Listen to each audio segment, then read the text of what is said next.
Mon nom est Pierre Castonguay. Je suis citoyen canadien, je suis québécois, je suis membre du Parti québécois et membre du Parti libéral du Canada. Voici mon opinion en matière de santé publique concernant le problème de l'avortement au Québec.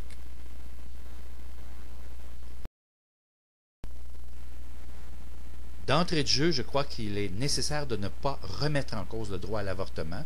C'est un droit acquis chez les femmes qui a été acquis de dure lutte et c'est un droit essentiel. Si vous comparez dans les pays où ce droit-là est refusé, combien de femmes meurent actuellement au bout de leur sang en essayant d'avorter, en s'insérant des broches à tricoter ou en utilisant de l'eau de javel ou des bouches-conduits, et ça fait des drames humanitaires horribles.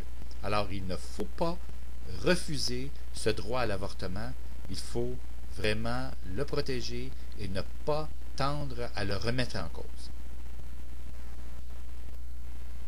D'autre part, on ne peut pas non plus faire l'autruche. Il y a un nombre énorme d'avortements au Québec. 27 000, c'est énorme, c'est un coût social énorme à supporter, alors qu'on doit aussi payer pour des chirurgies, pour des gens qui ont des problèmes cardiovasculaires, qui ont des problèmes musculo-squelettiques ou autres. Alors, à ce moment-là, il va falloir avoir une réflexion profonde sur la façon dont se déroulent actuellement ces avortements-là, sur les dépenses qui sont liées à ces coûts. Si le système est fonctionnel en ce moment, compte tenu des coûts, donc n'augmentons pas les charges s'il n'y a pas d'infection en transformant les salles pour obtenir des milieux plus aseptiques alors que ce n'est pas requis.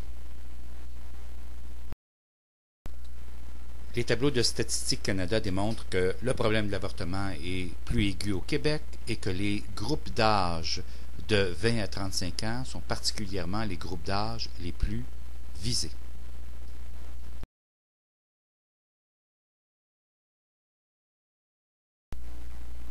Que faut-il faire dans le dossier de l'avortement actuellement?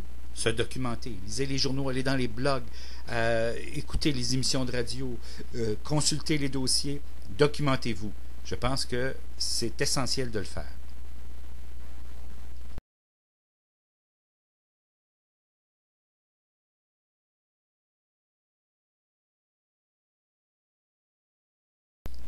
Il reste beaucoup de choses à faire dans le dossier de l'avortement et la réflexion ne vient que de commencer.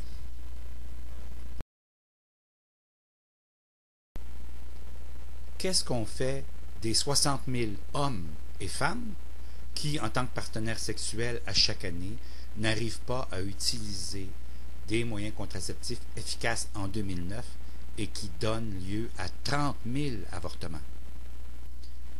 Quelle proportion de ces gens-là doit-on atteindre et par quel type de moyens peut-on les sensibiliser à se responsabiliser en matière de comportement sexuel?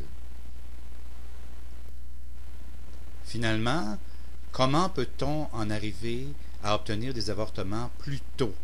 Avant, les avortements se faisaient en moyenne autour de 6 semaines. Maintenant, c'est rendu jusqu'à 13 semaines. Est-ce qu'il n'y a pas lieu à mener une réflexion? Et c'est les groupes de femmes qui doivent mener cette réflexion-là pour voir qu'est-ce qu'on peut faire à ce sujet. Permettez-moi de conclure ici. Il y a trop d'avortements actuellement dans le système de santé. Ça coûte un coût énorme et ça a des conséquences énormes au niveau social.